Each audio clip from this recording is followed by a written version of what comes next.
सगणा ललिता श्रीविशाखानन्दांश्च नमो विष्णुपादाय कृष्णपृष्ठाय भूतले श्रीमते भक्तिवेदान्त स्वामिनिधि नामिने नमस्ते सारस्वते देवे गौरवाणी प्रचारिणे निर्विशेष शून्यवादी पाश्चात्यदेशतारिणे नमो विष्णुपादाय कृष्णपृष्ठाय भूतले श्रीमते भक्तिसिद्धान्त सरस्वती नामिने श्रीवांशवानवी देवी दैताय कृपाब्धे कृष्णसम्बन्धविज्ञान दायिने प्रभवे नमः माधुर्योज्ज्वल प्रेमाढ्य श्रीरूपानुगभक्तिदा श्रीगौरकरुणाशक्ति विग्रहाय नमोस्तुते नमस्ते गौरवाणी श्रीमूर्तये दीनतारिणे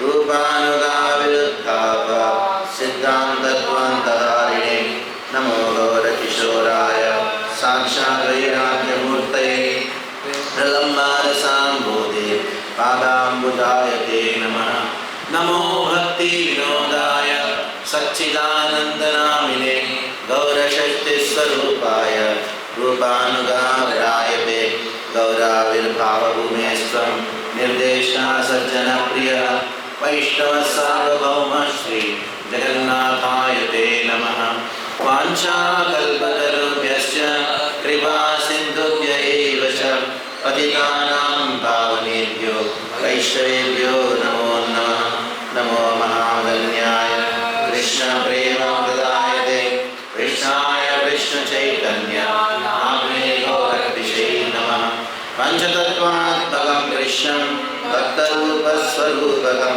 भक्तावतारं भक्ताख्यं नमामि भक्तशक्तिकं हे कृष्ण करुणा सिन्धो दीनबन्धो जगत्पते गोपेश गोपिकान्त राधाकान्त नमोस्तुते जयतां सुरतोत्पङ्गो नन्दमतेर्गति मत्सर्वस्वापदाम्भोजो राधामदनमोहनो दिव्यवृन्दारण्यकल्पद्रुमादः श्रीमद्रत्नागानसिंहासनस्थो श्रीमद्राधा श्रीलगोविन्ददेवो पृष्ठभाविविसेव्यमानः स्मरामि श्रीमान् व्यासरसारम्भे वंशीवटतटस्थितः कर्षं वेणुसुनीलगोपी गोपीनाथश्रियस्तुनः तप्तकाञ्चन गौराङ्गी राधे वृन्दावनेश्वरी वृषभानुसुते देवी प्रणमामि हरिप्रिये जय श्री कृष्ण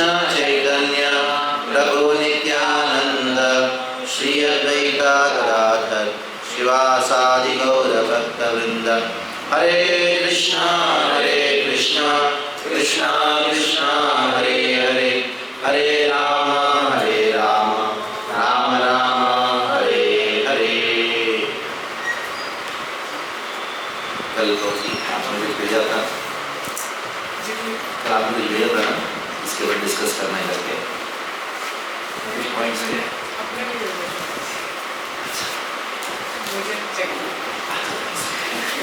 उसको डिस्कस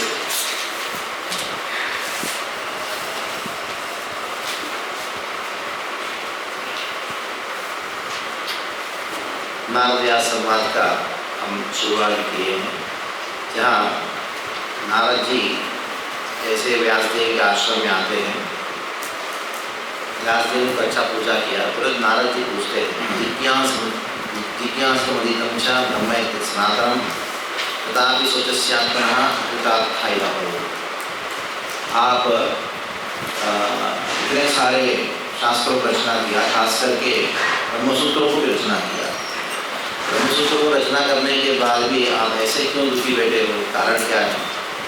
तब व्यासदेव ने नारद का शरण लिया, कहा आपने जो भी कहा सब कुछ सही है, अस्ति एवं अस्ति सही है, त्वयोक्तम सर्वमिदं त्वयोक्तम।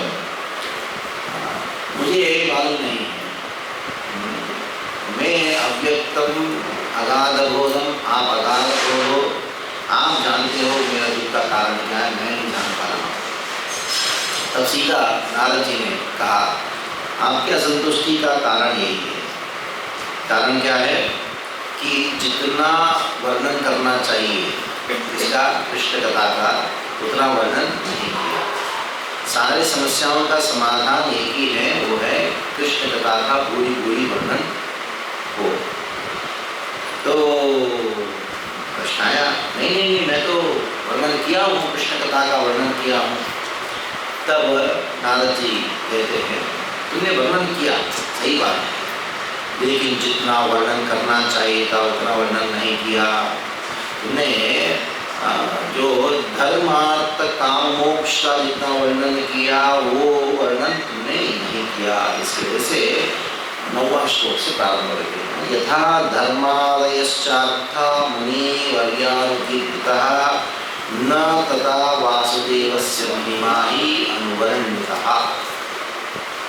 वासुदेवस्य महिमा पद्म पुराण में, विष्णु पुराण में मैंने कृष्ण का कथाओं का वर्णन किया।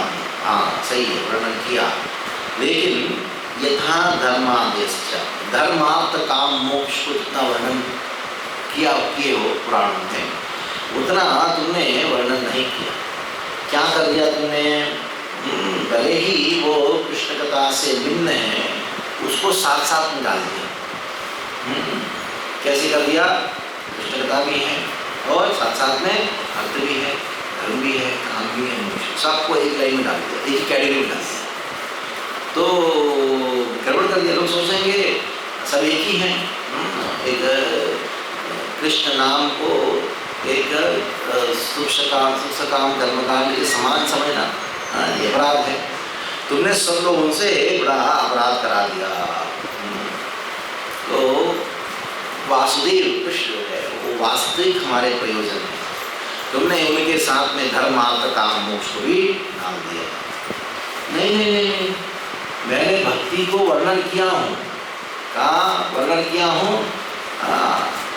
देखो, अन्यत्र पुण्यतीर्थेषु मुक्तिरेव महाफलम्, मुक्ति प्राप्य हरे भक्ति मथुरायां च लभ्यते। अन्य तीर्थों में जाओगे आपको मुक्ति प्राप्त होता है, लेकिन भगवान की भक्ति जो है वो जो बड़े बड़े मुक्त लोग भी जो प्रार्थना करते भक्ति मिले, वो जो चीज़ जो है वो मथुरा में प्राप्त होता है। गीता में भी मैंने कहा, क्या कहा? ब्रह्मभूत प्रसन्नात्मा सर्वशति न कामशति समम सर्वेषु भूतेषु मत भक्ति। यानी मुक्त हुआ व्यक्ति को भक्ति मिलता है, मुक्ति के बाद ही भक्ति मिलता है। मैंने ये सब तो कहा, लेकिन अनुवर्णितः। समस्या क्या है? तुमने एक दो जगह कह दिया। वही चीज का महत्व होता है जिसका रिपीटिशन होता है। जब तक कोई बात को अनुवर्णितः मतलब बार बार नहीं कहोगे, तब तक उसका विशेषता नहीं होती। एक ग्रंथ का मुख्य बात क्या है वो कैसे निर्धारित करोगे? शुरुआत में क्या है, अंत में क्या है, रिपीट क्या हुआ है, विशेषता कोई चीज़ का विशेष वर्णन हुआ है। ऐसे 6 लक्षण हैं। 6 लक्षणों के द्वारा एक ग्रंथ का विषय वैशिष्ट्य को हम जान सकते हैं। उनमें से कुछ ऐसा है, शुरुआत किससे हुआ, अंत किससे हुआ, किस बात को बार बार रिपीट किया गया है, कौन सा चीज़ को बड़े स्पेशली वर्णन किया गया है। तो ये कुछ ऐसी लक्षण है जिसके द्वारा हम पता कर सकते हैं कि ग्रंथ का विशेषता क्या है। तुमने भक्ति का महिमा को थोड़ा बहुत इधर व्यक्त किया, थोड़ा इधर व्यक्त कर दिया, लेकिन उसको अनुवर्णिता बार बार नहीं कहा। जब तक तुम ऐसा ग्रंथ का रचना नहीं करोगे जहाँ कृष्ण का महिमा को बार बार वर्णन हो, तब तक तुम संतुष्ट नहीं होगे। रिपीटेशन। तो कभी कभी कोई प्रभुपाद जी का भगवद गीता या कोई ग्रंथ पढ़ता है तो उसको ऐसा लगता है प्रभुपाद जी बार बार वही बात करें। 3रा अध्याय का नाम कर्मयोग, लेकिन प्रभुपाद जी उधर क्या लिखते हैं? Devotee Krishna consciousness. ठीक है। 6ठा अध्याय का नाम है ध्यान योग, उधर भी क्या लिखते हैं? A devotee Krishna consciousness. ये क्या है भाई आपका चैप्टर अलग, ये सब कुछ अलग है। आप ऐसा कैसे कर सकते हो? नहीं, ऐसे ही है। जो चीज का रिपीटिशन होता है वो उसका सब्जेक्ट होता है। अभी भगवद गीता में कौन सा शब्द का रिपीटिशन हुआ है, बार बार आवरण हुआ है, बार बार, हर अध्याय का नाम उसी से होता है, योग। योग तो योग का अर्थ है भगवान से जुड़ना, तो भक्ति, योग का अर्थ भक्ति है। तो इसलिए भक्ति जो है वो ही एकमात्र सब्जेक्ट है भगवद गीता का, और जो भी अन्य श्लोक है उसको भक्ति के अनुसार ही समझना चाहिए। जो चीज का रिपीटिशन होता है ये समझना चाहिए वो करंट के समान। जैसे वायर में करंट बहता है, तो करंट के बिना कोई भी चीज नहीं चलता। कभी फैन चल रहा है करंट की वजह से, बल्ब चल रहा है करंट की वजह से। कॉमन चीज क्या है, एक जगह बल्ब चल रहा है, एक जगह फैन, लेकिन अंततः सब कुछ निर्धारित किसके ऊपर है, करंट के ऊपर। वैसे ही भक्ति के अनुसार ही सब कुछ हर श्लोक को समझना चाहिए। अगर तुमने भक्ति को बार बार रिपीट नहीं किया तो लोग सोचते हैं कि ये सब अलग अलग सब्जेक्ट है, कर्म अलग है, ज्ञान अलग है, योग अलग है, ऐसा लोग सोचेंगे। भक्ति अलग है सोचेंगे, और भक्ति को बार बार बोलते रहोगे तो सोचेंगे अरे ये कर्म ज्ञान योग जो है सब कुछ भक्ति के ऊपर ही आधारित है। अभी प्रश्न ये शब्द है, बड़ा सुंदर श्लोक है। नयत्वचश्चित्रपदं हरेर्यशो जगत् पवित्रं प्रगणीत कर्हिचे तद्वासं ते तमुशन्ति मानसा नयत्रहंसा निर्मन्त शिक्षया।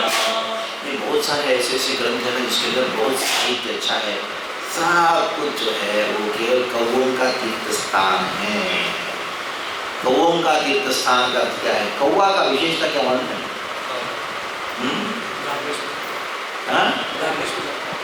ठीक, गार्बेज जाता है, गार्बेज, बहुत लोग गार्बेज भी जाते हैं।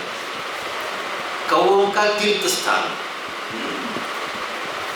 84 लाख योनि में हर एक योनि का एक भाषा होती है। और दो चींटियां आपने देखा होगा चलती है, मिलते हैं कुछ बात करते हैं, देखा ध्यान से, बहुत ध्यान से देखा ये क्या बात कर रहे हैं, क्या है, रसगुल्ला है, गुलाब जामुन, जलेबी है, क्या है, पूछते होंगे अपनी भाषा में पूछते होंगे। सब प्राणी के अपनी भाषा होती है, कौवा की एक भाषा होता है। जैसे मनुष्य का, चींटी का, कुत्ते का भाषा होती है, ये कुत्ता कुछ बोलता है तो दूसरा कुत्ता समझ जाता है। ये कौवों का भाषा ऐसी भाषा है कौवा समझ नहीं सकता। कौवा काव करता है, दूसरा कौवा भी काव करता है, लेकिन ये कौवा क्या बोल रहा है उसको समझ में नहीं आता। इसलिए आपने देखा होगा दो कौवे ऐसे सामने रहते हैं ना, इधर वो काव करता है, इधर कहीं काव करता है, ऐसा नहीं दोनों बात कर रहे हैं, बात नहीं करते हो, क्योंकि दूसरों को समझ नहीं आता। तो वो की भाषा फिर भी है, वो मनुष्यों के लिए। प्राणों में कौवों की भाषा लिखी गई है, वो हमारे लिए कम्युनिकेटर है। आपने सुना बचपन में कहीं कौवा आके अचानक खिड़की के पास आके बैठे काव काव करके चले जाता है। हमारी जो दादी माँ बोलती थी आज कोई घर में आने वाला है, सुना नहीं? ये जो भाषा है मनुष्यों के लिए, कौवों के लिए नहीं है। ये कौवा दूसरे कौवे से क्या बात करता है उसको मालूम नहीं। बहुत सारे कौवे एक जगह इकट्ठा होते हैं और इतना चिल्लम चिल्ली करते हैं, किसी को समझ में नहीं आ रहा है क्या बोल रहा है, कोई उसका अर्थ नहीं, समझ में नहीं आना कर दिया, उसका कोई अर्थ नहीं। वैसे ही जो वाक्य या बड़े कोई अच्छा साहित्य हो, अब अगर वासुदेव कृष्ण का गुणगान से रहित है तो वो कौवों का तीर्थ स्थान, यानी कोई काम का नहीं है, वो केवल कचरा है। जहाँ कचरा है उधर ही रहता है। चित्रपदम का अर्थ है बहुत सारे अनेकों सुंदर अलंकारिक भाषा के द्वारा भी क्यों ना वर्णन किया गया हो, फिर भी वो कोई काम का नहीं है। बड़े आश्चर्यात्मक, बड़े अद्भुत तरीके से प्रस्तुत भी क्यों ना किया गया हो, वो कोई काम का नहीं है। मानसा निरमंती शिक्षया, जो मानसा मतलब जो परमहंस होते हैं, निश्चित रूप में उधर आनंद को अनुभव नहीं करते। अभी तुरंत उसके बाद अगले श्लोक में वर्णन आ रहा है। तत्वा विसर्गो, बहुत पॉजिटिव नेगेटिव होना चाहिए। हाँ? पहले तो जो कृष्ण के कथा के रहित जो शब्द है उसका वर्णन हुआ। अभी कृष्ण कथा का महिमा तो वर्णन होना चाहिए। कृष्ण कथा का महिमा कैसे? तत्वा विसर्गो जनता विप्लवो यस्मिन् प्रतिश्लोकम् अभद्यवत्यपि नामानि अनन्तस्य शोभितानि यत् शृण्वन्ति गायन्ति गृह्णन्ति सा। इसके व्याख्या तो मैं कल शाम को कथा में किया था, आपको याद होगा। इसमें ये श्लोक नारद जी के द्वारा बताया गया श्लोक है। ये श्लोक हमारे इस्कॉन का भविष्यवाणी इसमें हो चुके थे। बड़ा अद्भुत बात है, इस्कॉन की भविष्यवाणी नारद जी ने व्यास जी को बता दिया था। अब बोलो कैसे?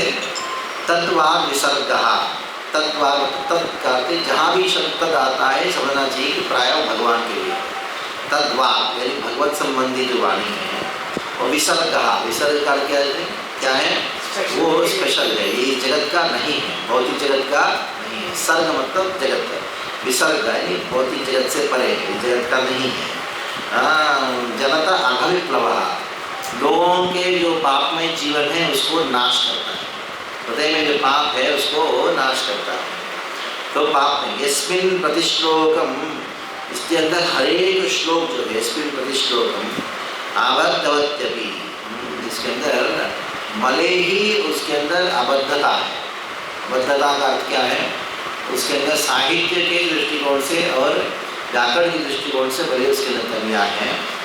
नामानि अनंतस्य यशोंकेतानि, क्योंकि भगवान के नाम और यश के प्रति अंकित हुआ है, समर्पित हुआ है, इसलिए शृण्वन्ति सुनते हैं, गायन्ति गान करते हैं, गृह्णन्ति स्वीकार करते हैं, साधु जहाँ मौका मिलता है सुनते हैं, जहाँ मौका मिलता है बोलने का उधर बोलते हैं, जहाँ पहले कोई बोल रहा है तो सुन रहा है उधर जाके बैठ के ध्यान करते हैं। तद्वा विसर्गः। अभी कल इसकी व्याख्यान करते एक बात कहा था, बड़ा विचार करने वाली बात है। आगा विप्लव, आगा मतलब पाप, लोगों के पाप में जीवन में क्रांति लाता है। विप्लव मतलब क्रांति। क्रांति मतलब ऐसा नहीं दो चार पाप भी सुधर गए तो उसको क्रांति नहीं बोलते। जहाँ लाखों लोग अपने पापमय जीवन को त्याग किया तो उसको क्रांति कहा जाता है। लेकिन तो लाखों लोग भागवत को पढ़े, भागवत को पढ़ने के बाद क्या किया? पापमय जीवन को त्याग किया। भागवत को पढ़ने वाले कौन थे? भारत में धार्मिक लोग पढ़ते थे ना। पापियों ने, अनेकों संख्या में पापियों ने भागवत का पढ़ा। दूसरा अबद्धता, जितने ही व्याख्यान हो चुके हैं भागवत के ऊपर अभी तक, वो सारे व्याख्यान की अबद्धता नहीं। जिन्होंने वो रचना किया भागवत के व्याख्यान बड़े विद्वान हैं, उसके अंदर साहित्य के दृष्टिकोण से और व्याकरण के दृष्टिकोण से एक भी गलती नहीं मिलेगा, चाहे कोई भी भाषा क्यों ना हो, भारतीय भाषा में। लेकिन भागवत का अनुवाद प्रभुपाद जी ने अंग्रेजी भाषा में किया। प्रभुपाद जी कहते हैं कि मेरी अंग्रेजी जो है मेरी मातृभाषा नहीं होने के नाते उसके अंदर कुछ न कुछ कमियाँ होती है, लेकिन मैं हिंदी भाषी नहीं। कभी कभी ऐसा एक वाक्य निकलता है जिसके अंदर कोई अबद्धता होती है, क्योंकि मेरी मातृभाषा नहीं है। तो ऐसे प्रभुपाद जी का जो अंग्रेजी भाषा है उसके अंदर, जैसे एक प्रभुपाद जी एक जगह परपोर्ट में लिखते हैं, intelligence is a next door neighbour of the soul. वैसे अंग्रेजी के अनुसार देखा जाए, व्याकरण के अनुसार वो गलत है। नेक्स्ट डोर नेबर करके होता है, नेबर होता है, नेबर मतलब नेक्स्ट डोर ही होता है कि नहीं? ये नेक्स्ट डोर नेबर जो है वो और कुछ वाक्य है हम प्रयोग करते हैं, लेकिन एक्चुअली गलत है। इसे I will return it back to you, I will return करते मैं दे रहा हूँ, I will return it back to you का कुछ अर्थ नहीं होता उसका। ऐसे बहुत सारे प्रयोग है जो अंग्रेजी भाषा में हम करते हैं, लेकिन उसका व्याकरण के हिसाब से वो ठीक नहीं है। तो ऐसे ही बहुत सारे व्याकरण के हिसाब से कुछ ऐसे नए नए पदों को प्रभुपाद ने इस्तेमाल किया, लेकिन फिर भी वो शब्द, वो वाक्य यशों की तानियत, कृष्ण के यश को गान करने वाला है, जिसमें शृण्वन्ति गायन्ति गृह्णन्ति साधवः। शृण्वन्ति सुनते, गृणन्ति काम करते हैं, गायन्ति गृणन्ति स्वीकार करें साधवः। ये देखा जा रहा है कि अभी हम बड़े बड़े जो लोग हैं विद्वान लोग हैं उसको भागवत को पढ़ते पढ़ अभी आया और एक श्लोक नैष्कर्म्यं नप्यच्युत भाववर्जितं न शोभते ज्ञानमलं निरञ्जनं कुतः पुनः शाश्वतभद्रमीश्वरे न चार्पितं कर्म यद्यप्यकारणम्। अगर भक्ति नहीं है, भगवान के भक्ति नहीं है, वो शब्द ही बात तो छोड़ो, अगर भक्ति नहीं है आध्यात्मिक ज्ञान भी बेकार है, आध्यात्मिक ज्ञान भी बेकार है। इसलिए कहा गया नैष्कर्म्यम अपि, यानी वो ज्ञान जिसके द्वारा लोगों को नैष्कर्म्य प्राप्त होता है, नैष्कर्म्य को मुक्ति प्राप्त होता है। नैष्कर्म्यम अपि अच्युत भाववर्जितम, अगर कृष्ण भक्ति के अभाव है उस ज्ञान में तो वो कोई काम का नहीं है। ऐसा है तो सकाम कर्म की क्या कहना, कर्म की क्या कहना।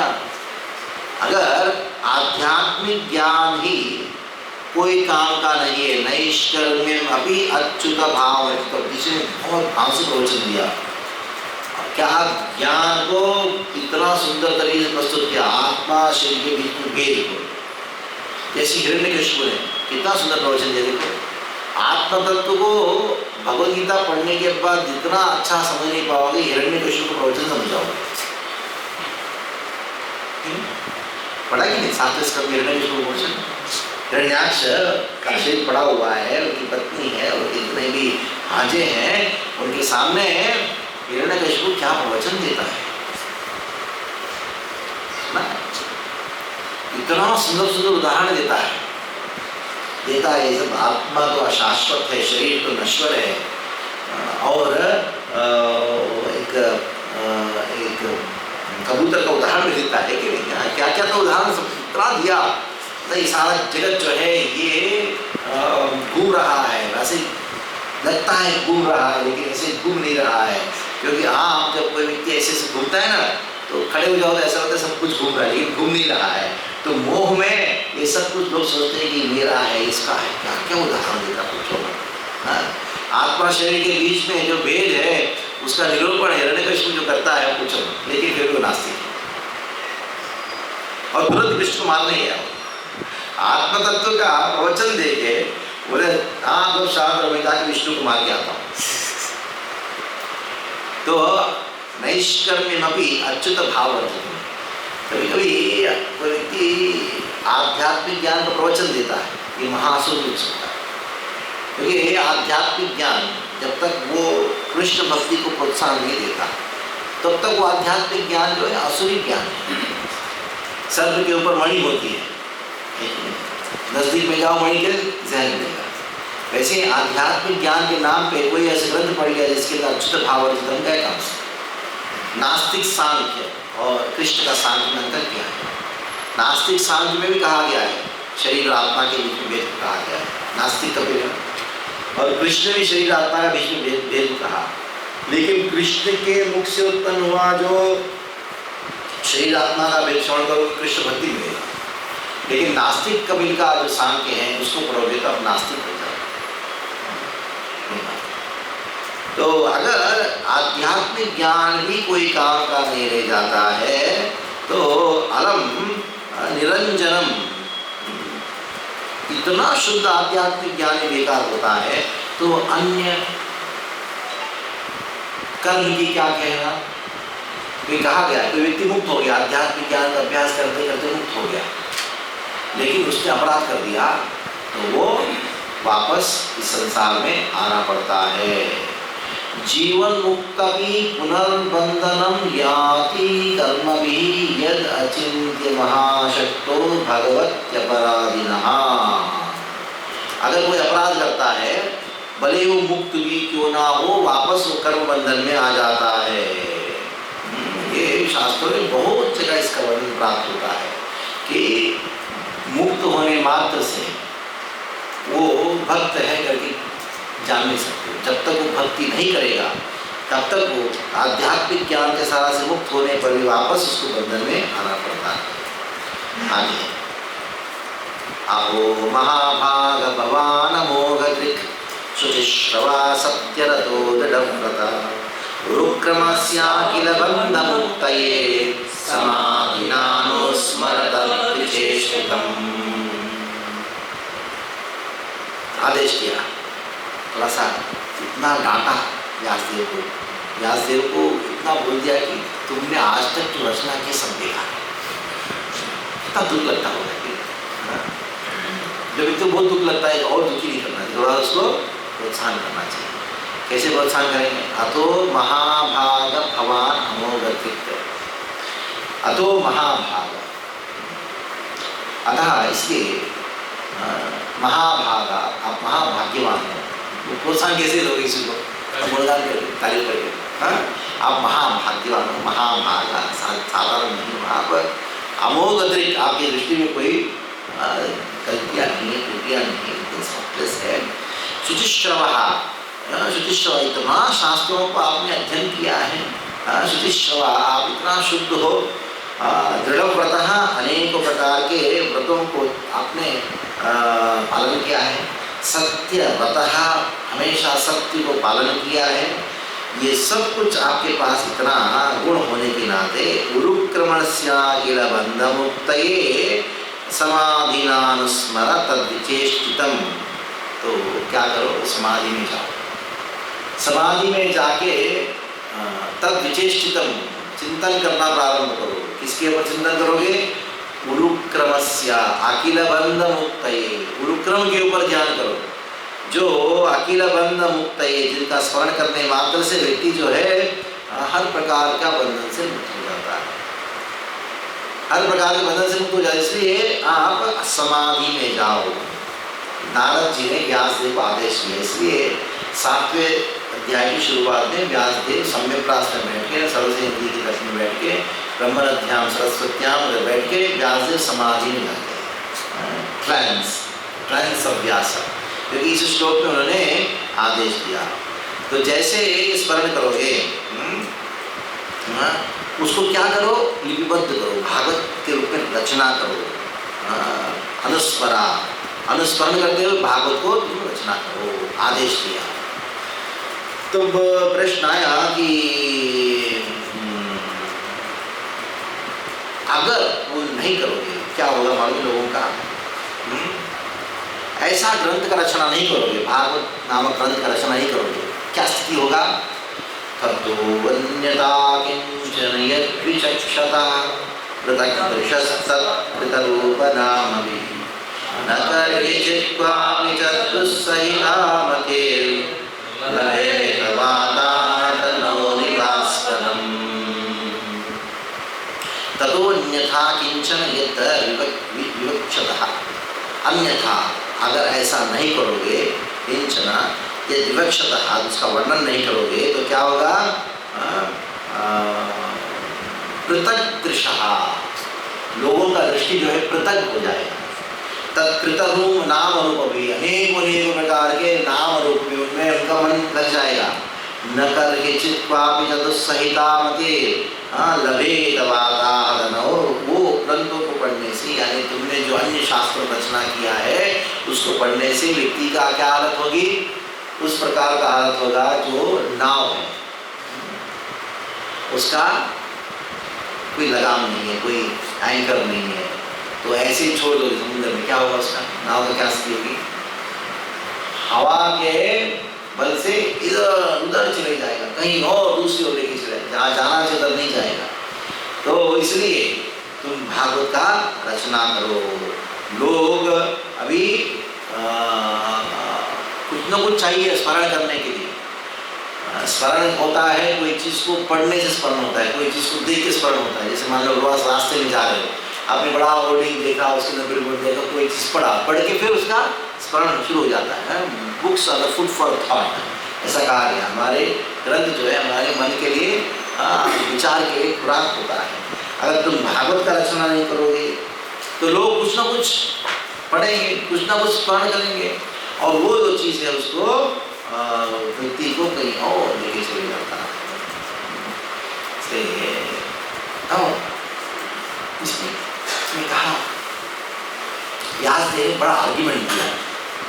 ध्यान लोग सुने आर्ग्यूमेंट, बड़ा अद्भुत आर्ग्यूमेंट। कहा देखो लोगों का मन जो है ना वो पूरा का पूरा लगा हुआ है भौतिकता। अगर सीधा अगर मैं ऐसा ग्रंथ रचना करूं जिसके में शुद्ध भक्ति का वर्णन हो, कौन सुनेगा?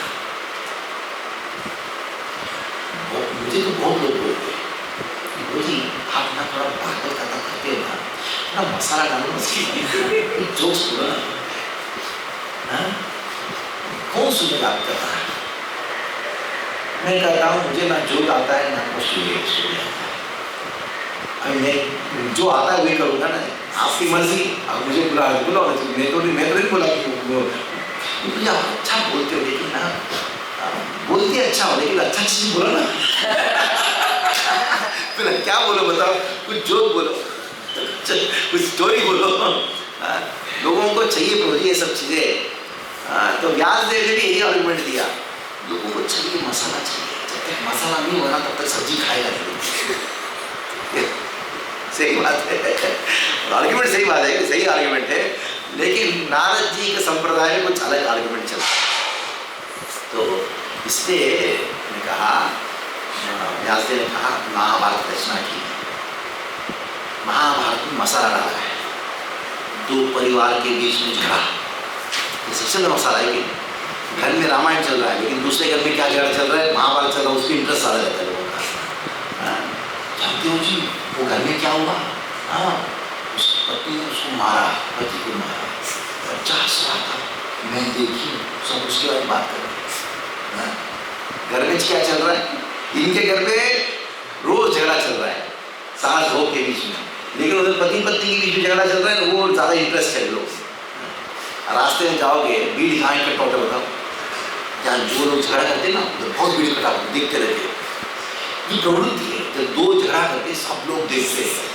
हमारा इससे झगड़ा कर रहा है, सब देख रहे क्या हो रहा है भाई, क्या न्यूज़ क्या चल रहा है, कौन बॉम्ब मारा, कहाँ मारा, कितने मारे। ये लोगों का इंटरेस्ट है, सब्जेक्ट मैटर है। तो इंटरेस्ट इस लोगों का इसमें है, कलयुग में खास करके लोगों का झगड़े में ज़्यादा इंटरेस्ट होता है। इससे मैंने एक परिवार का झगड़ा लिया कौरव और पांडव के बीच में, और मैं इतना सुंदर वर्णन किया सब लोगों का मन आक्रोश हो जाए। और पढ़ते पढ़ते गीते बीच में क्या करेंगे, गीता पढ़ेंगे, उनका होता है, उनका जीवन होता है। सब कुछ तो स्वीट कोटिंग चाहिए ना, सीधा सीधा भक्ति करो, शुद्ध भक्ति करो बोलने से कौन करेगा? स्वीट कोटेशन चाहिए आपको। तो नारद जी कहते हैं जिगुप्सितम धर्मकृते शासतः स्वभावरक्तस्य महाव्यतिक्रमः यद्याप्यको धर्मनिरतः स्थितो न मन्यते तस्य निवारणम्। नारद जी ने कहा, हे व्यासदेव तुम्हारा आइडिया बहुत अच्छा है, तुम इतने बुद्धिमान हो ना, लेकिन क्या मालूम है लोगों का अज्ञान जो है ना तुम्हारे बुद्धि से ज्यादा प्रबल है। लोगों का अज्ञान जो है वो तुम्हारी बुद्धि से ज्यादा स्ट्रॉन्ग है। सच में तुम बड़े बुद्धिमान हो, लेकिन ये मत सुनना उनका अज्ञान जो तुम्हारी बुद्धि से ज्यादा स्ट्रॉन्ग है। जैसे एक माँ ने क्या किया, बच्चे को दवाई देना था, बच्चे को बुलाई और एक रसगुल्ला दिया, रसगोलकम के अंदर जो है वो दवाई रखे दी, रसगुल्ला लेके वो चला गया बच्चा। शाम को बच्चा वापस आया खेल के, माँ ने पूछा बेटा तुमने रसगुल्ला खाया कैसा था? बच्चा कहता है कि ओ रसगोलकम अतीव मधुरम किंतु तद्बीज अतीव उत्तम। मैंने क्या कर दिया उसको, वो रसगोलकम बहुत मधुर था, इसमें एक बीज था बहुत कड़वा था, इसमें टूट दिया उसको। देखो माँ सोच रही है बड़ा बुद्धिमान हो, लेकिन वो लड़का जो है वो उससे भी ज्यादा बुद्धिमान निकला। तो लोगों को आप कैसे भी करके लोगों को अट्रैक्ट करने के लिए या ब्रिज प्रीचिंग के नाम पे कुछ भी कर लेना, जब तक आप शुद्ध भक्ति नहीं दोगे तब तक लोग उसको स्वीकार नहीं क्योंकि स्वभाव रक्तस्य, उनका स्वभाव जो है वो भौतिक भोग में होने के नाते जब तक कृष्ण कथा को स्पष्ट रूप में, शुद्ध रूप में, विशुद्ध भक्ति को प्रस्तुत नहीं करोगे, तब तक आप उसको वो जो है वो स्वीकार नहीं करेंगे। क्यों? स्वभाव रक्तस्य, क्योंकि उनको जो अच्छा लगता है ना वही पढ़ते हैं, वो अच्छा लगता है वही स्वीकार करते हैं। ऐसी ग्रंथ होना चाहिए जिसके अंदर केवल और केवल कृष्ण भक्ति, कृष्ण प्रेम रस और कुछ, ऐसा चीज होना चाहिए। न मन्येत तस्य निवारणं जना, वो क्या करेंगे? जो उनको अच्छा लगता है वो लेंगे, निवारण जो होता है वो स्वीकार नहीं करेंगे, they not accept।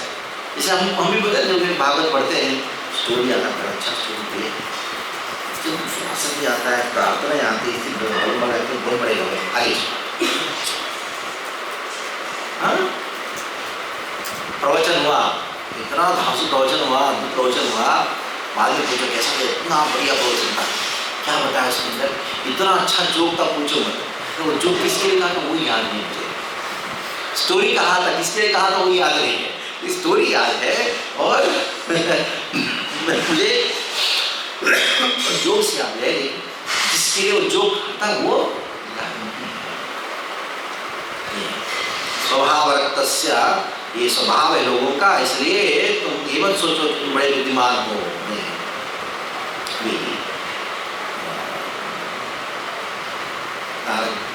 व्यासे ने कहा ठीक है मैं लिखता भागवत को लिखूंगा, कौन पढ़ेगा उसको? 2-4 लोग पढ़ेंगे, 2-4 लोग पढ़ेंगे, बुद्धिमान लोग पढ़ेंगे। तो नारद जी कहते हैं नहीं, लिखो तो सही, भागवत को लिखो तो सही। निश्चित रूप में भागवत को विचक्षण पढ़ेंगे, बुद्धिमान लोग जरूर पढ़ेंगे और पढ़ के उसको आस्वादन करेंगे, आस्वादन करके उसको प्रस्तुत करेंगे ताकि अन्य लोग जो है अनात्मना वो भी उसको स्वीकार करेंगे। इसलिए भागवत तुम्हारा द्वारा लिखा गया भागवत अति प्रसिद्ध होगा, दोनों प्रकार के लोगों के लिए एक काम में आएगा। कौन है 2 प्रकार के लोग? विचक्षण, दूसरा है अनात्मना। 16वां श्लोक देखिए, विचक्षणोऽस्यार्हति वेदितुं विभोर् अनन्तपारस्य निवृत्तितः सुखम् प्रवृत्तमानस्य गुणैरनात्मनस्ततो भवान् दर्शयेष्टितं विभो। विचक्षणस्यार्हति वेदितुं विभो, आपके द्वारा रचना करोगे जो ग्रंथ भागवत, वो विचक्षणा, विचक्षण मतलब जो बुद्धिमान होते हैं, जो इंद्रिय भोग को त्याग कर चुके हैं, वही उसका वास्तविकता में आनंद को अनुभव कर सकते हैं। अनंत पारस्य निवृत्तित सुखम, निवृत्त सुखम का क्या है? वो लोगों ने भौतिक भोग को त्याग कर दिया है, विचक्षणा बड़े बुद्धिमान लोग हैं, वही भक्ति को आस्वादन कर सकते हैं। लेकिन प्रवर्तमानस्य, ये लोग क्या करेंगे? जैसे भागवत का आस्वादन करेंगे वो दूसरों को बोले बिना रह नहीं सकते। प्रवृत्तमानस्य गुणैः अनात्मनः, अनात्मनः वो लोग किसको सुनाएंगे? अनात्मनः, अनात्मनः का क्या है? जो आसक्त है, आत्मज्ञान जिनके पास नहीं है, आसक्त है, वैसे लोगों को भागवत सुनाएंगे। ततो भवान, इसीलिए चिंता मत करो, मास का चिंता मत करो, क्लास का चिंता करो। मास का चिंता मत करो, क्लास का चिंता करो। वो क्लास क्या करेगा? मास को आकर्षित करेगा। ये मत सोचो कि ग्रंथ कौन पढ़ेगा, खाली कुछ ही लोग पढ़ेंगे, संख्या महत्वपूर्ण नहीं है, संख्या अपने आप आएगी, संख्या जो है वो अपने आप आएगी। प्रवृत्तमानस्य गुणैरनात्मनः ततो भवान् दर्शय चेष्टितुं विभो, ततो भवान् दर्शय चेष्टितुं, इसमें क्या था? दर्शय भवान, क्या करो? दर्शया चेष्टुं विभो, इन लोगों को मार्गदर्शन करो। ये मत सोचो कि लोग पढ़ेंगे नहीं, पढ़ेंगे इस ग्रंथ को, बुद्धिमान लोग पढ़ेंगे, आस्वादन करेंगे और सब सामने प्रस्तुत करेंगे। जैसे भागवत का दूसरे श्लोक में क्या आता है, धर्म को उत्तर पर हो निर्मत्सराणाम काम वेद्यम, ये निर्मत्सरों के लिए। देखिए अभी भी आप बड़े हाथ एडवर्टाइज करते भागवत का स्वभाव करते क्यों कर पा रहे हो, क्यों करे भाई? क्योंकि ये भागवत निर्मत्सरों के होने पर भी सुखदेव गोस्वामी की कृपा से वो क्या हो गया, सत्य हो गया। ये स्वानुभाव अखिलष्टिसारमेकम अध्यात्मदीपम अतिष्ठान्तमं संसारिणां करुणया पुराण संसारियों के प्रति करुणा करते हुए पुराण संसारिणां करुणया पुराण दुखी जो है उन्होंने संसारियों की करुणा से उन्होंने उसको वर्णन किया। प्रश्न आया, देखो सबको शुद्ध भक्ति दे दोगे, सबको नहीं कर पाएंगे। अगर मान लो योग्यता के बिना भक्ति कर लिया, शुद्ध भक्ति कर लिया और क्या कर दिया, सब कुछ त्याग करके भगवान की शरण में आ गया, सर्वधर्मान परित्यज्य करके आ गया, लेकिन वो योग्य नहीं है, वो योग्य नहीं है, तो क्या हो जाएगा, उसका खत्म हो जाएगा। कोई आ रहा है, दोनों हाथ उठा तो वो बस भगवान की शरण में रहना चाहता हूँ, नहीं अभी तुम्हारे पास योग्यता नहीं है, हो मत ऐसा सोच रहा है ना, शरण में वही योग्यता है, वही योग्यता है। नारद जी का ये विचार बड़ा अद्भुत विचार है। इस पर इस नारद जी के संप्रदाय में प्रभुपाद जी ही एक ऐसे आचार्य है जिन्होंने 100% इसको स्वीकार किया, 100%। रास्ते पे कोई भी कचरा, कोई भी कैसे अगर कोई आके कहता है कि बस मुझे भगवान के शरण में रहना है, आ जाओ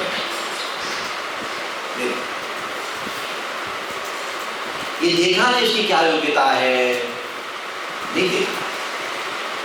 कृष्ण भगवद गीता में योग्यता देखे, कहा देखो प्रचार करने का ध्यान रखना, न बुद्धिवेगम जनेत अज्ञानम कर्म संगीनाम योच्चेत सर्वकर्माणि विद्वान समाचरण।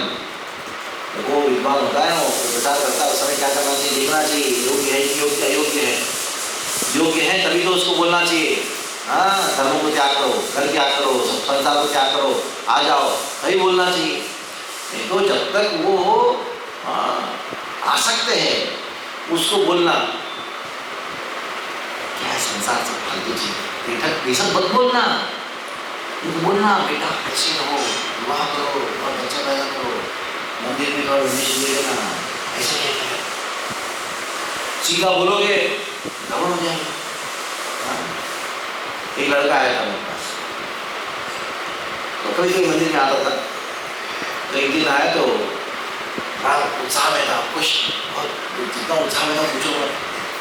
तो मिठाई बांट रहा था, कार्ड बांट रहा था, मेरे कार्ड शादी में बिठाया तो बातचीत कर रहा था, तो इतना खुश था, इतना खुश था। तो मैंने कहा कि देखो तुम बहुत खुश हो, अच्छी बात है, खाली बड़ी बड़ी बात है, तो इतना खुश हो रहे हो, लेकिन मुझे याद है 4 साल पहले तो पहली बार मंदिर में आया था मुझसे मिलने, वो टाइम बहुत दुखी था, मुझे याद है, हाँ मुझे याद है, बहुत दुखी था। याद है किस कारण से दुखी था, मुझे काम नहीं, गर्लफ्रेंड थी, मुझे छोड़ दी, इससे बहुत दुखी था। तो क्यों छोड़ दी? कहा कि उसका कोई और भी कोई बॉयफ्रेंड था। तो मैंने कहा कोई गारंटी है क्या तुम जिससे शादी करो उसको कोई बॉयफ्रेंड है? घबरा गया, घबरा गया एकदम।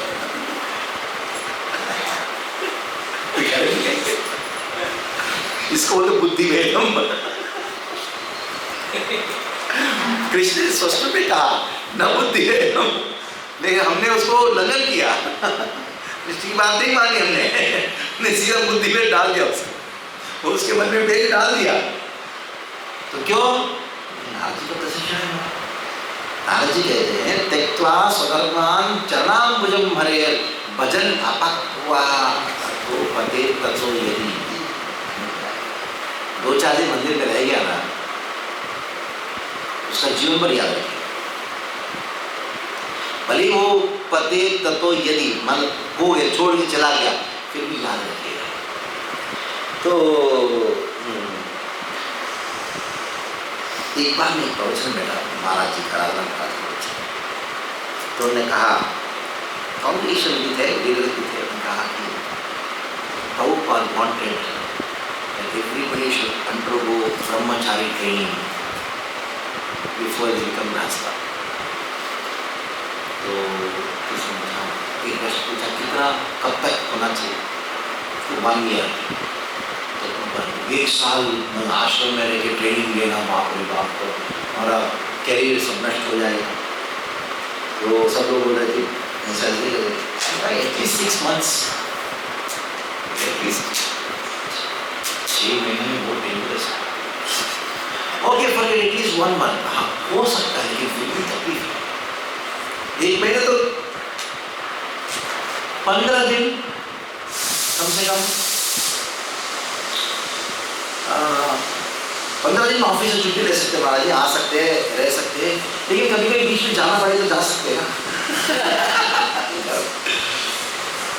ठीक है, 1 हफ्ता।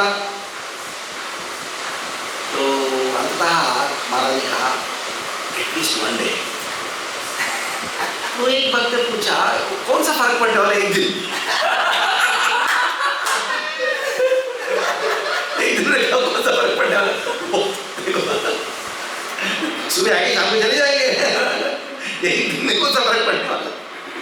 मैंने कहा बहुत फर्क पड़ने वाला, क्योंकि जीवन भर तुम उस दिन को याद रखोगे,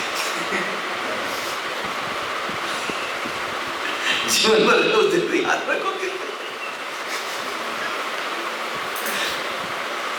जब पति गुस्सा करेगी ना, तो झगड़ा होगा, कितना अच्छा था वो दिन।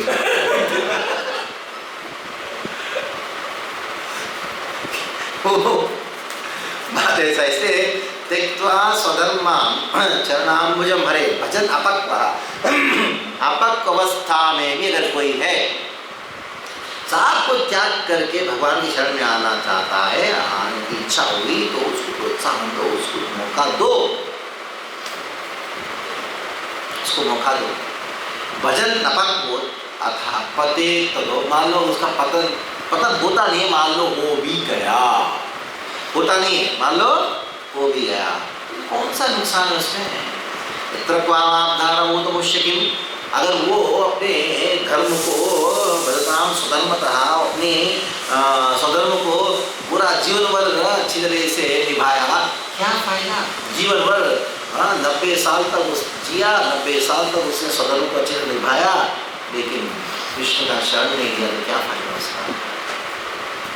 मान लो उसने 90 साल तक जिया, अगर वो 1-2 दिन भी अगर कृष्ण के शरण में के शुद्ध भक्ति का आस्वादन किया, तो वो काम में आएगा, वो काम में आगे खा गया है। तस्यैव हेतु प्रेते तपोविदो न लभ्यते यद्रमत्यां पर्यदः तल्लभ्यते दुःखवदन्यतः सुखं कालेन सर्वत्र कबीररमहसा। लेकिन शास्त्र में कहा गया, अनेक बड़े उपदेश दिया गया है कि अगर आप ये व्रत करोगे इधर जाओगे, ये तप करोगे इधर जाओगे, तो ये सब चीज़ें वर्णन किया गया है शास्त्रों में। सही बात है, शास्त्रों में सबका वर्णन हुआ है, लेकिन ये सब बुद्धिहीन लोगों के लिए। कोई रहा जो बुद्धिमान होता है, वो क्या करता है, वो चीज़ को प्राप्त करने के लिए प्रयास करता है जो 14 भुवन में प्राप्त नहीं है। तो अरे कुछ तो सुख चाहिए ना, कुछ तो सुख चाहिए ना। तो ये व्यक्ति, उसको मालूम है, सिद्धांत मालूम है। क्या सिद्धांत मालूम है कि कामेन सर्वत्र कबीररमहसा तल्लभ्यते दुःखवत् अन्यथा सुखम। लभ्यते दुःख, दुख की प्राप्ति होती है। आप सुख को प्राप्त करने का जितना भी प्रयास करोगे, जितना सुख को प्राप्त करने का प्रयास करोगे, बिना प्रयास का दुख मिलता है कि नहीं? कोई प्रयास करता है कि दुख मिले? बिना प्रयास का जब हमको दुख मिलता है, क्या बिना प्रयास का सुख नहीं मिलेगा? अगर आपके जीवन में एक प्रकार का दुख नहीं है, प्रयास करने पर भी नहीं मिलता, प्रयास करने में भी दुख नहीं मिलता। तो उनका उदाहरण बताऊंगा। हमारे कॉलेज है, फर्स्ट ईयर होता है, बहुत तकलीफ होता है, बहुत राइट होता है, बहुत ट्रेनिंग होता है, बहुत उस समय इतने लड़के इतने थक जाते, इतने परेशान हो जाते हैं, तो डॉक्टर के पास जाके सिक लीव लेते हैं, 3 दिन बेड रेस्ट लेते हैं। तो ऐसा एक माहौल चला, कुछ लड़कों को कंजस्टिविटिस हो गया, लाभ हो जाता है। डॉक्टर के पास गए, डॉक्टर ने 3 दिन का बेड रेस्ट दे दिया। मेरा एक मित्र था, बात तो नहीं परेशान हुई, बेड रेस्ट में जाओ डॉक्टर के पास जाओ। डॉक्टर 2 बार गया, दिया नहीं, सर दर्द बोला, कुछ बोला नहीं, कुछ नहीं, भगा दिया उसको। तो मैंने कहा देखो, मैं सुना है जिसको कंजक्टिविटिस होता है ना, उसको बेड रेस्ट मिल रहा है। तो ये कैसे आकर? मैंने कहा कि उसके आंखों में आंख डाल के देखो, तुमको भी होता है, ऐसा सुना मैंने। वो क्या कहा, जिसको कंजक्टिविटिस होता है ना, उसके आंख में आंख डाल के देख रहा है, तो उसको भी हो जाए, तो उसको बेड रेस्ट मिल जाए, 3 दिन का रेस्ट मिल जाए, छुट्टी मिल जाए। हो ही नहीं रहा उसको।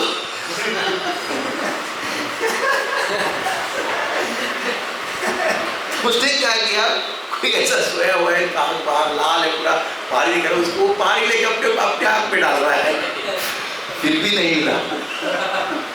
अगर उसके जीवन में उसका दुख नहीं है, वो नहीं मिलने वाला, प्रयास करने पर भी नहीं मिलने वाला।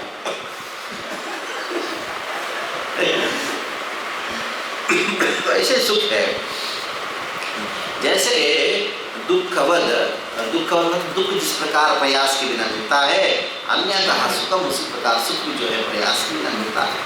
वैसा ही व्यक्ति कृष्ण का पूर्ण शरण ले सकता है। इस संसार का दुख निवारण और सुख की प्राप्ति का प्रयास नहीं करना चाहिए। यद भव्यम तद भवन्तु भगवत पुरकर्मारूपम एतत् प्राप्त्य ममतम जन्म जन्मांतरे पादाम पूर्णितानि सलामति नश्चितो। हे प्रभु, मुझे प्रार्थना करते हैं, मेरे कर्मों में जैसा है वो आने दो, सुख और दुख मेरे कर्मों में जैसा है वो आने दो। बस एक ही प्रार्थना है, आपकी चरण कमलों की भक्ति जो है जन्म जन्मांतर है। आगे न वै जनो जागतांचना भजेन मुकुंद सेवन्यवदंग संस्कृतिं स्वरं मुकुंदां बभूहनं पुनर् विहात विच्छेदन सकुभोजना।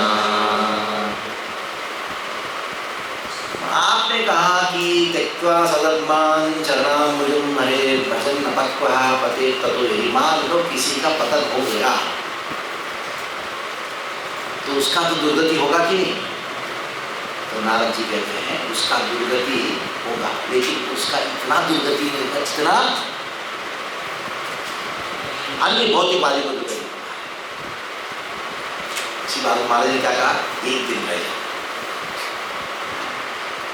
क्योंकि जीवन पर उसको याद रखो। उस बात को इधर श्लोक में नारद जी कहते हैं, क्या कहते हैं कि एक व्यक्ति जो है नवै जनो जात कथांचना भजेन, ये जो व्यक्ति इसका पतन हो गया है उनका नवै जनो जात कथांचना, कथंचित उस प्रकार का जीवन नहीं होता जो भौतिकवादियों का होता है, क्योंकि मुकुंद सेव्यन्यवदंग संस्कृतिं, क्योंकि वो स्मरण करता है, इसका स्मरण करता है मुकुंदांग्री बभूहनम, पुनः बार बार स्मरण करता है।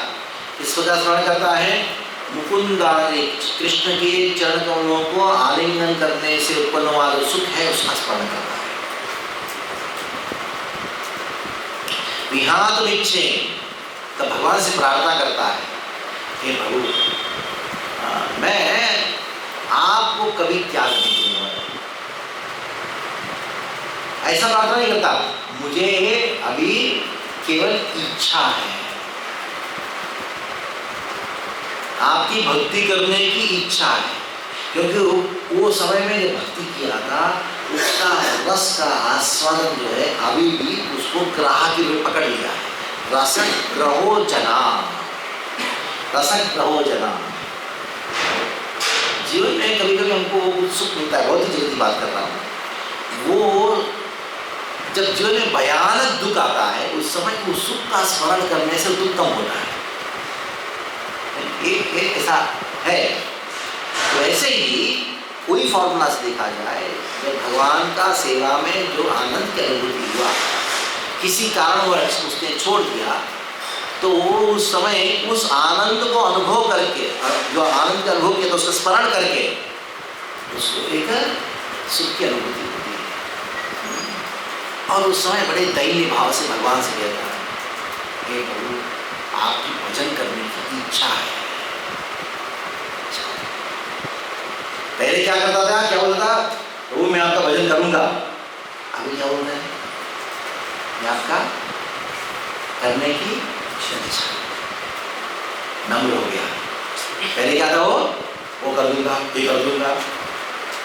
लक्ष्मण ने भी कहा राम को, हम सर्वं करिष्यामि, मैं कर दूंगा, वो कर दूंगा, हाँ जाकर सकता, मेरे साथ में लेके चलो। राम ने देखा चलो, अहंकार। पहले जब भजन होता है, अहंकार युक्त भजन होता है कि मैं करूंगा, मेरे से कोई है नहीं, मैं करके दिखाऊंगा, मैं कर रहा हूँ, मैं भागवत बोल रहा हूँ, मैं पढ़ता हूँ, मैं जप कर रहा हूँ, तुम कर रहे हो, करो, गया धाड़ करके। तो भगवान उसके अंदर नम्रता को लाने के लिए भक्त का पतन करा। भक्त का पतन नहीं है, भगवान की योजना उसको अपने पास लेके आने के लिए, उसका अहंकार तोड़ने के लिए। इसलिए भक्त का पतन की विषय में चर्चा मत करो, क्योंकि उनका संबंध कृष्ण से।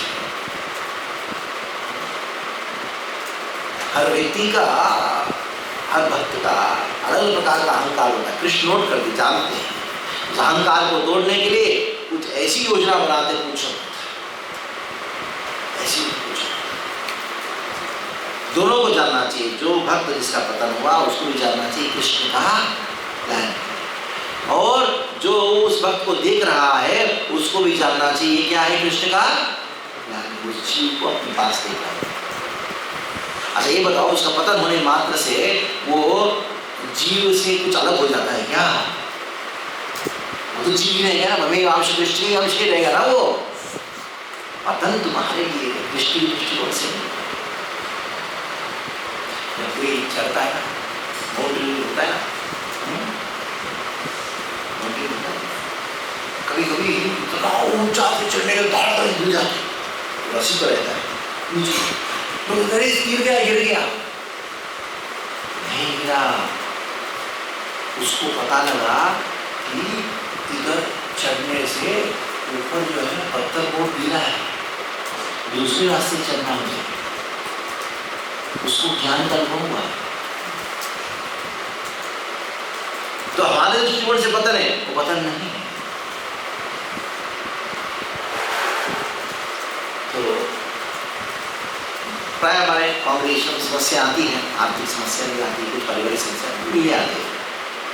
एक परिवार पति पत्नी बच्चे पिताजी आए थे, तो बहुत समस्या आई परिवार के, आपस के परिवार के।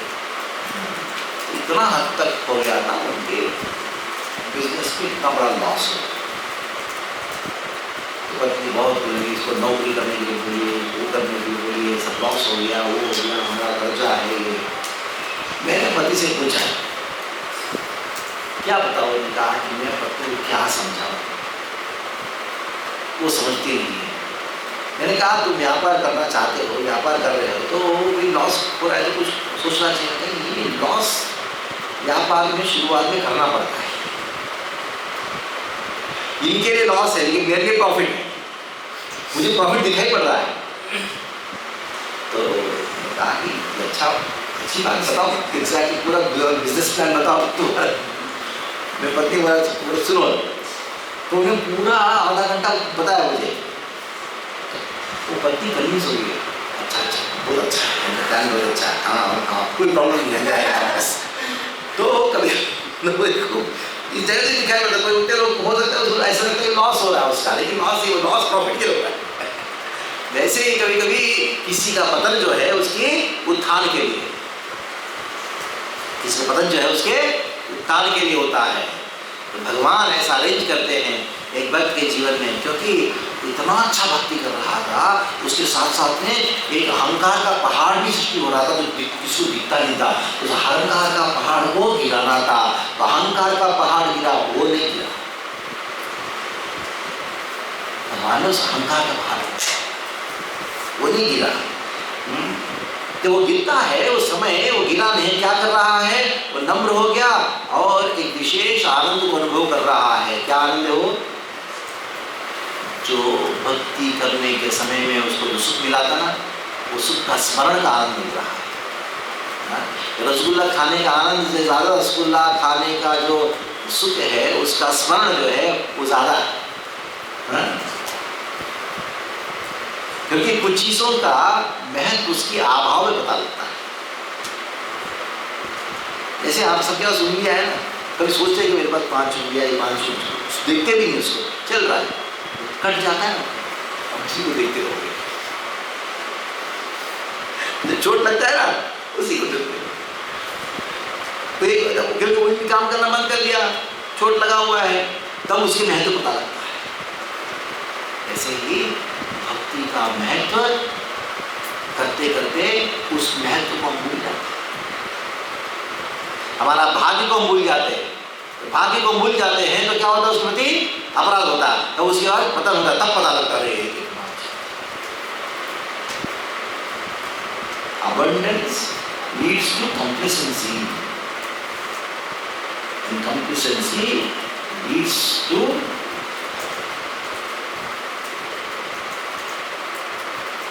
disrespect. Disrespect leads to offenses, and that leads to poverty.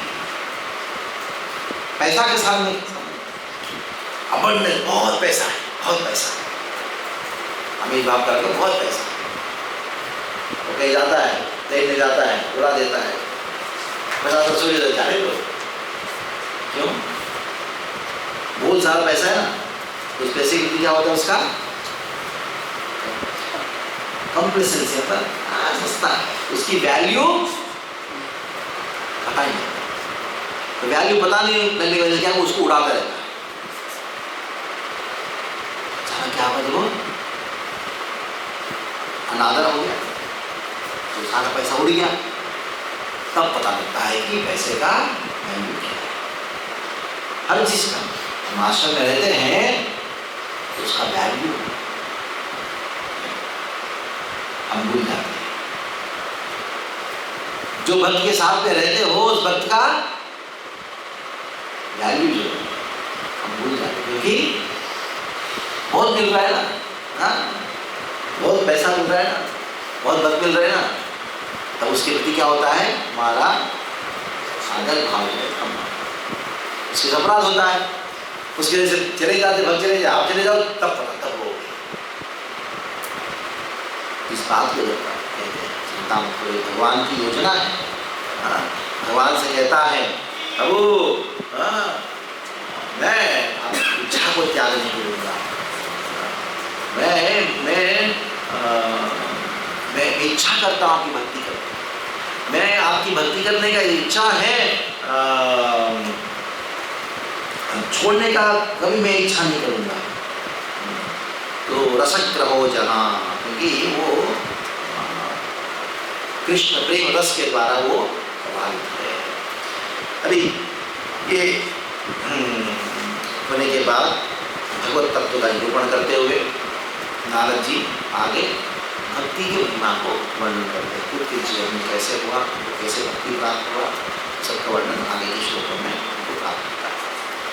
हरे कृष्णा कृष्णा कृष्णा हरे हरे, हरे राम राम राम हरे हरे। श्री भागवत जी जय, श्री प्रभुपाद की प्रश्न है।